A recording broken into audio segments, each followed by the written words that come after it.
The Cathedral Church of the Assumption, dominating the city of Smolensk from the lofty Cathedral Hill, has been the principal church of the Smolensk bishopric for 800 years. Monomake Cathedral, the first brick church on the spot, was started by Vladimir Monomake in 1101. The large six-pillared edifice, quite similar to Monomake's cathedral in Vladimir, took several decades to complete. It was finally consecrated during the reign of Vladimir's grandson Rostislav of Smolensk in 1150. In the course of the following 500 years, the church survived numerous wars and fires.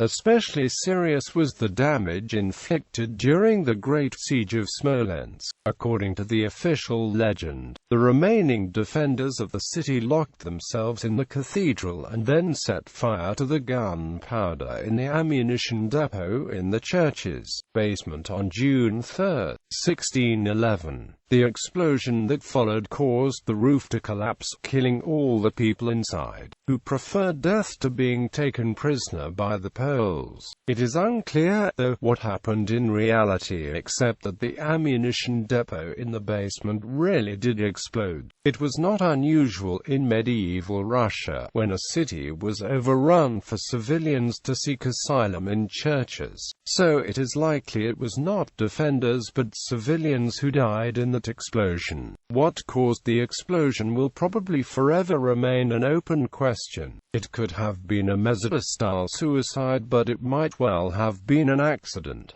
The old cathedral survived the explosion. However, on September 9, 1627, the bishop Lou Ruski pleaded Lou Sapieha to preclude the 500-year-old church from being converted into a Roman Catholic church, which would violate the terms of Smolensk's surrender to the Poles in 1611.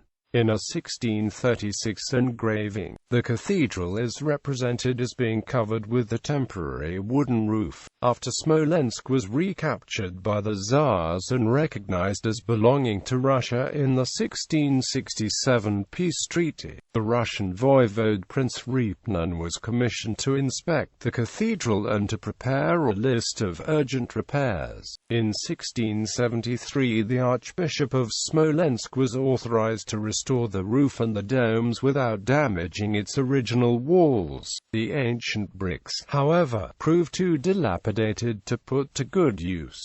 The old cathedral was completely demolished between May 5 and July 13, 1674. New Cathedral. The current six-pillared, five-domed edifice was constructed over a period of almost 100 years due to flaws in the original design and its implementation. At one point one of the walls collapsed, but it was eventually completed in 1772.